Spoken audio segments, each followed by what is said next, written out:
virus. Bentuknya apa? Mahkota, Pak. Ya, mahkota ya. Corona itu dari kata crown katanya. Ya, karena bentuk virusnya itu kayak pakai mahkota. Makanya disebut dengan coronavirus. Tapi ternyata dia sudah ada istilah itu dari lama, digunakan sebagai penyebutan istilah virus yang menyebabkan penyakit pada pernafasan. Seperti itu.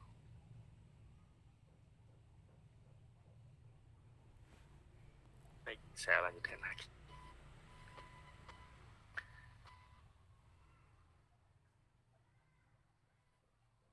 Ini ya, virus flu aja jenisnya sangat banyak nih.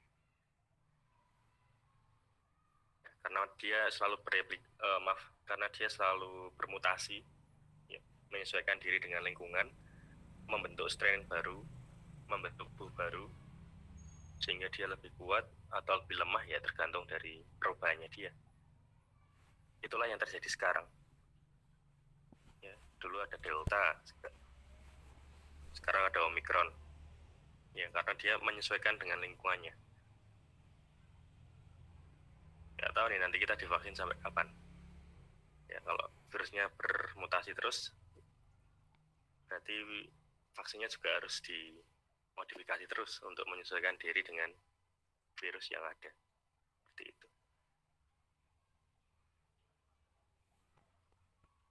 Baik, saya lanjutkan lagi.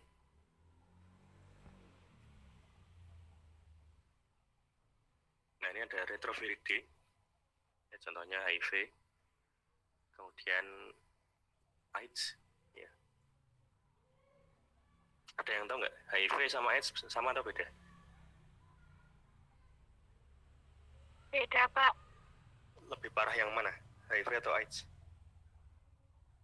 Teman-teman di pengetahuan aja. Teman-teman di kelas. Lebih parah mana?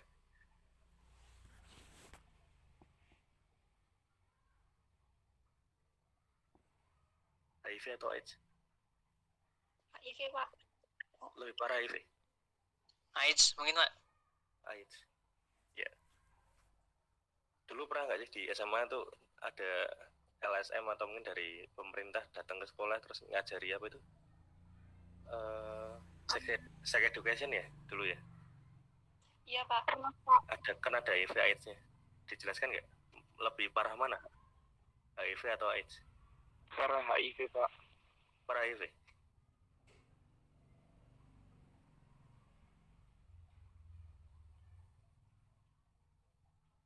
Sebentar. Mudah-mudahan saya masih ada materinya. Saya nggak lama ngisi HIV AIDS, kemudian hepatitis ke orang-orang yang mau hapus tato. Oh, masih ada, sebentar. Saya tunjukkan.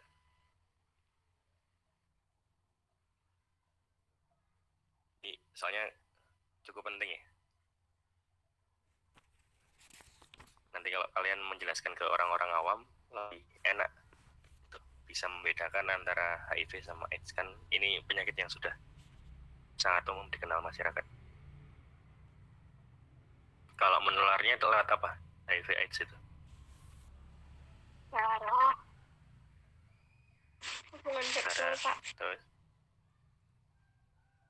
hubungan seksual. Ya, cairan biologis ya. Terus apa lagi? Udara bisa nggak? Enggak, Pak. Ya, udara nggak bisa. Jadi kalau dekat-dekat sama orang HIV, selama nggak bersentuhan sama darah atau dengan cairan biologis yang lain ya nggak masalah. Menyentuh darah pun sebenarnya nggak masalah ya, asalkan di tangan kita atau di bagian tubuh kita nggak ada luka.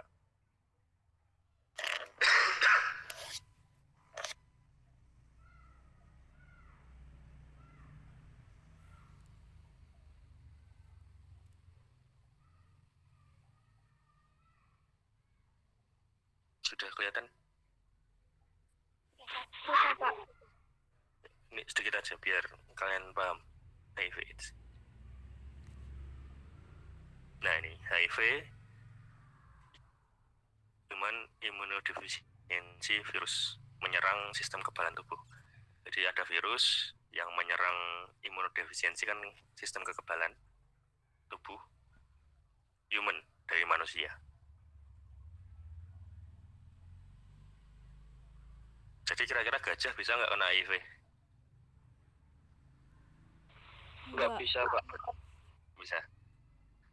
Kalau monyet, Enggak. primata, bisa nggak? Enggak, Pak. Nggak bisa.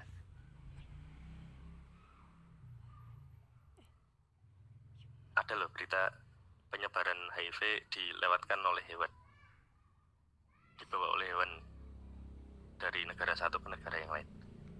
Ya, ada tapi sangat jarang, dan itu hanya untuk hewan-hewan itu tadi, cuma primata dan sebagainya, yang hampir mirip dengan manusia secara genetika. Nah, sekarang AIDS itu apa? Nah, pada saat sistem kekebalan tubuh telah begitu parah rusaknya oleh HIV,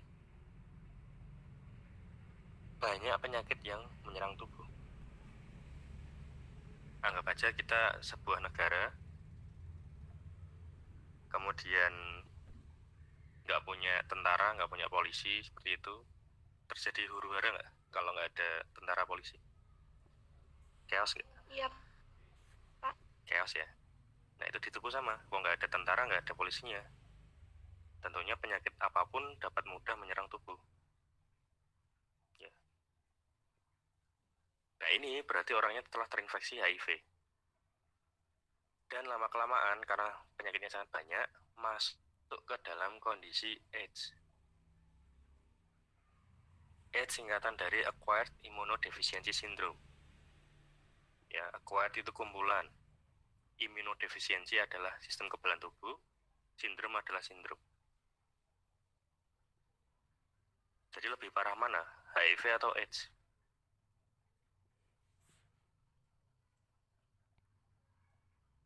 AIDS, Pak. Ya, lebih parah yang AIDS. Karena AIDS adalah kumpulan penyakit-penyakit, gejala-gejala yang ditimbulkan karena virus HIV tadi. HIV adalah virus yang menyebabkan, AIDS adalah kondisi yang lebih parah karena dia terdiri dari banyak gejala yang disebabkan oleh HIV tadi. Mudahnya, HIV itu terjadi untuk orang yang baru terkena virus tersebut. Nanti setelah 20 tahun lebih, nah baru gejala AIDS-nya tampak. Paham ya bedanya ya? Paham, Pak. Ya. Jadi kalau pertanyaannya gini, apakah orang HIV itu mengalami AIDS? Enggak mesti. Iya, Pak. Pertanyaan saya, apakah orang HIV itu mengalami AIDS? Belum tentu. Enggak, Pak. Ya, belum tentu, karena dia belum mencapai kondisi tersebut. Tapi apakah orang AIDS itu mengalami HIV? Iya. Iya. Iya. Iya, Pak. Iya. Karena untuk mencapai AIDS harus mengalami HIV dulu. Nah, gitu ya bedanya. Mudahnya seperti itu. Nah, ini saya lanjutkan besok lagi di kondisi yang lain. Saya hanya ingin menunjukkan bedanya HIV sama AIDS. Sudah paham? Paham, Pak. Baru tahu sekarang atau sebelumnya sudah tahu penjelasan saya ini dari tempat lain?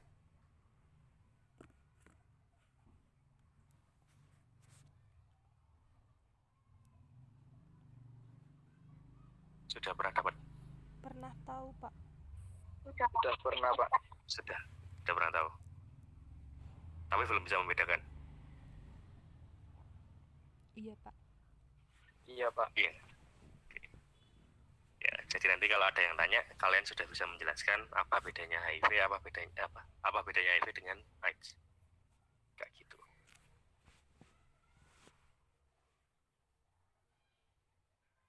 Nah, berdasarkan struktur kimianya, antivirus dibagi menjadi 3 kelompok, yaitu ada mantan amin. Ini namanya lucu ya. Ada mantan amin gitu. analog nukleosida dan turunan interferon. Nah, di dalam ada mantan amin ini ada obat yang disebut amantadin HCl, ada metisoprinol, ada rimantidin dan tromantadin. Ya, kemudian untuk analog nukleosida, nah ini yang paling sering kita gunakan nih di rumah sakit atau di apotek, banyak yang beli. Ya, biasanya digunakan untuk herpes tuh paling banyak. Ada acyclovir. Pernah nggak pakai acyclovir? Salep. Krim nih. Bukan salep, krim. Atau tablet. Belum pernah. Pernah. Belum Pernah. pernah, Pak. Pernah, Pak. Ada yang belum.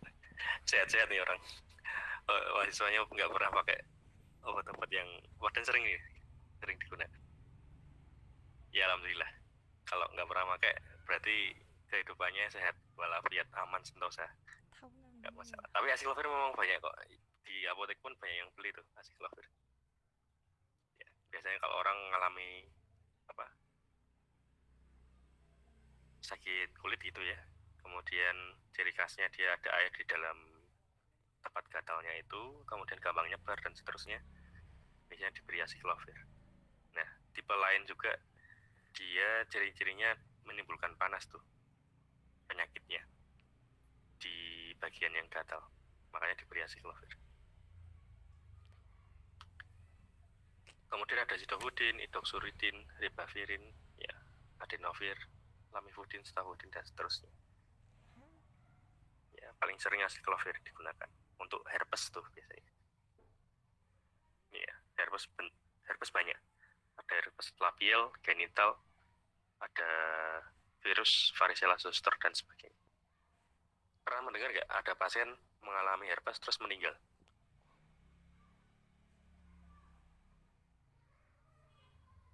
Tahu ya herpes ya? Atau ada yang belum tahu? Tahu, Pak. Tahu, Pak. Tapi yang menyebabkan sampai mati tahu nggak? Nggak tahu. Tahu. Belum tahu. Belum tahu. Ada pasien yang mengalami herpes karena tidak tertangani dengan baik. Virusnya tidak hanya menyerang kulit, tapi bisa masuk ke dalam saluran sistemik dan lama-kelamaan orangnya mati. Ya, makanya ada obat-obat acyclovir yang bentuknya tablet tuh, diminum. Nah, tujuannya untuk itu, kalau sudah terlanjur masuk ke sistemik ya, harus diobati secara menyeluruh, kalau nggak mengancam keselamatannya. Seperti itu.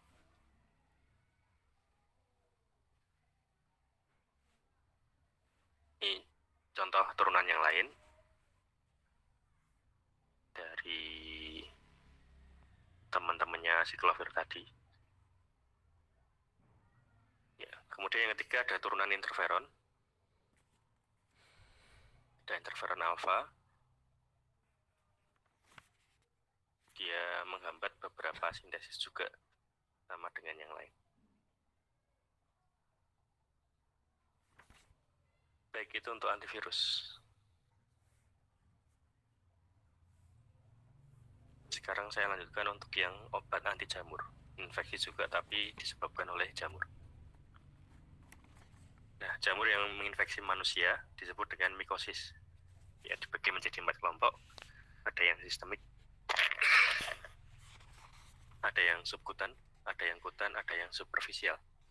Sistemik berarti di seluruh bagian tubuh, subkutan berarti di bawah kulit, kutan berarti di lapisan kulit tapi tidak yang bagian luar, superficial berarti di paling luar bagian tubuh. Ya, kalau dilihat dari pembagian fisiologis dari kulit, paling dalam yaitu yang sistemik, naik dikit subkutan, naik sedikit lagi kutan, paling luar sendiri adalah yang superficial. Kalau panu, jamur superficial, kutan, subkutan atau sistemik? Panuan tuh, tahu ya? Tahu, Pak. Ya, yang mana? Posisinya di mana?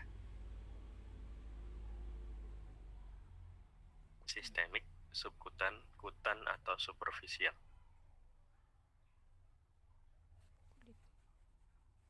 Kutan.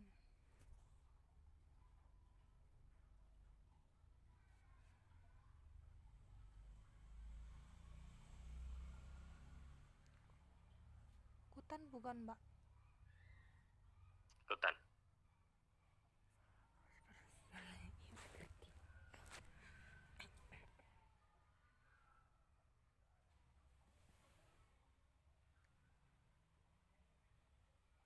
Kutan. Kutan atau superficial? Atau dua-duanya? Bisa dua-duanya ya? Iya. Tergantung kedalaman masuknya jamur. Tapi karena dia tampak ya, cenderung lebih ke superficial sebenarnya. Oke. Kalau panu tuh kelihatan apa nggak sih? Atau di dalam tubuh? Kelihatan, Pak. Kelihatan.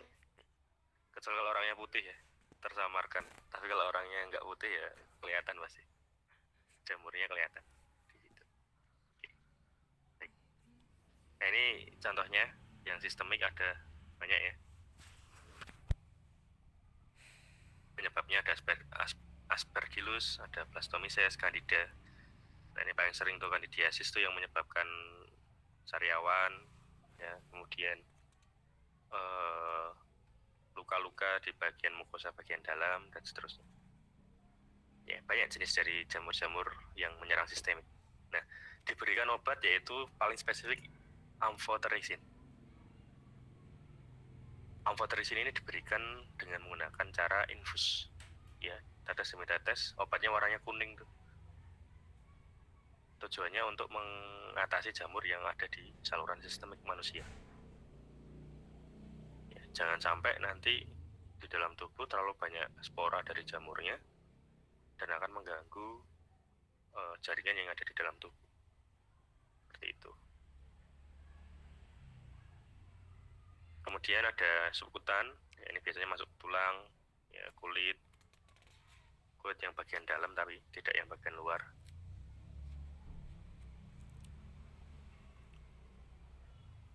Kemudian kalau yang kutan, nah ini paling sering itu yang ini, Tinea pedis yang pada kaki. Tinea pedis itu apa ya? Kalau di iklan itu di sela-sela jari itu loh, jari kaki. Nah itu biasanya terjadi infeksi karena jamur di situ. Kemudian ada Tinea corporis yang di tubuh, Tinea cruris pada lipatan paha, Tinea capitis yaitu ketombe atau dendra pada kulit kepala. Ya, bisa pakai amphotericin intravena atau infus, tapi bisa juga pakai yang lain secara oral, misalnya ketoconazole, crisofulvin, dan sebagainya. Nah, di sini ada mikosis mukokutan, ini khusus ya. Tadi disebutkan bahwasanya di jamur Candida ini akan menyebabkan candidiasis, menyebabkan sariawan. Pernah nggak adiknya atau mungkin saudara yang masih kecil, bayi, mendapatkan candistatin nistatin, obat tetes untuk sariawannya? Pernah?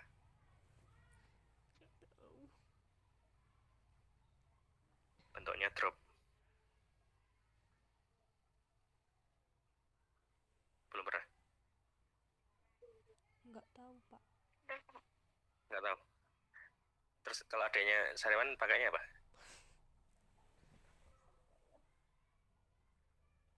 Nggak pernah menangi adik sariawan? Atau siapa? Atau saudaranya yang kecil-kecil tuh, yang masih balita biasanya? Pernah tahu. Belum pernah ya? Kalau Belum pernah pernah tahu. kan saya nggak apain, Pak. Nggak diapa-apain. Nah itu kan kadang ada yang sampai rewel kan, sariawan sakit kan, tambah gede nggak sembuh-sembuh. Nah itu biasanya dikasih ini nistatin untuk jamur Candida yang menyebabkan sariawan, candidiasis. Ya diteteskan di situ. Kalau orang gede sih ya pakai apotil ya, tapi kan perih untuk anak-anak, nggak mungkin pakai apotil. Pakainya ini nistatin. Jadi besok kalau ada saudara atau orang yang membutuhkan bantuan untuk sariawan pada anak ya pakainya kandistatin nistatin. Obatnya kandistatin nistatin. Kandistatin. Sariawan memang sukar sembuh karena dia kan luka terbuka berada di dalam mulut yang notabene isinya adalah bakteri-bakteri ya yang dapat menyebabkan infeksi dan sebagainya. Ya, terutama ini jamur ya yang menyebabkan sariawan tersebut. Karena terbuka jadi sukar sembuh. Seperti itu. Pak, saya mau bertanya, Pak. Oh ya, silakan. Kalau misalnya kita lagi sariawan gitu terus disuruh makan pedas-pedas sama orang tua itu aslinya bener gak sih, Pak? Ya, oke. Pedas-pedas atau mungkin apa ya, yang asam-asam lah seperti itu biar cepat sembuh katanya seperti itu. Nah, sebenarnya bukan karena mengobati atau apa ya, menghilangkan penyebab dari sariawan tersebut. Ya. Tetapi yang digunakan adalah daya antiseptik yang dimiliki oleh makanan-makanan pedas itu. Karena cenderung makanan-makanan yang pedas itu mengandung vitamin C yang banyak kan. Kalau cabai, terus lada, itu kan banyak mengandung vitamin C yang cukup banyak sebagai antioksidan. Ya, harapannya dari situ daya tahan tubuhnya naik, kemudian daya antiseptiknya dapat bekerja dengan baik, lama-kelamaan sariawannya akan sembuh seperti itu. Nah, kemungkinan yang kedua bisa juga untuk mengecilkan ya ukuran pori-pori atau jaringan yang terbuka yang diakibatkan karena luka terbuka yang terjadi ketika kalian mengalami sariawan. Ya, lama-lama akan kecil. Nah, tetapi walaupun ada luka sekecil apapun, tetapi kalau masih ada penyebabnya di dalam mulut itu dan tidak tertangani, maka ya sariawannya nggak sembuh-sembuh. Ya, jadi cukup penting juga kita mempertimbangkan penyebabnya itu harus dihilangkan, yaitu salah satunya dengan nistatin, seperti itu. Nah, ada juga obat-obat sariawan yang digunakan hanya untuk menutup. Pernah pakai gum nggak? Sariawan gum. Gum. Wadahnya kecil tuh, kayak apa ya? Kayak wadah kutek gitu, kecil obatnya. Pak. Belum pernah pakai gum? Belum, Mbak. Belum pernah. Ya coba kalau pas sariawan di apotek beli gum tuh, harganya paling berapa? 3.000 apa 2.000? Nah, kalau beli gum itu cuma menutup luka yang terbuka tadi di sariawannya. Harapannya tidak terkena luka tersebut tidak terkena kontaminan dari luar. Nah, kalau tidak terkena kontaminan, harapannya lebih cepat sembuh. Ya, walaupun jangka waktunya cukup lama ya, dia cuma nutup aja, tidak menyebabkan atau menghilangkan penyebab penyakit tersebut. Kemudian ada juga obat yang membius. Ya, bentuknya krim, menyebabkan rasa kebal di bagian atau area sariawan, tetapi tidak menyembuhkan. Tapi prinsipnya sama, yaitu untuk menutup luka dari sariawan tersebut. Ya, jadi banyak obat yang digunakan untuk mengatasi sariawan, tapi beda-beda manfaatnya. Nah, itu prinsip untuk orang yang sakit sariawan dengan menggunakan yang pedas tadi, tujuannya adalah untuk mengecilkan ukuran, kemudian pori-porinya ya, kemudian yang kedua untuk daya antiseptik itu tadi, sehingga cepat sembuh. Harapannya. Kayak gitu, Sal. Baik, terima kasih, Pak. Ya, oke. Ya, ini anti jamur ada griseofulvin dan seterusnya. Nanti bisa dibaca lagi. Malah ini. Terus Mas ada kuliah jam berapa ya ini? Jam 10, Pak. 10, Pak. Oh iya. Bentar, saya lihat habis anti jamur apa ya?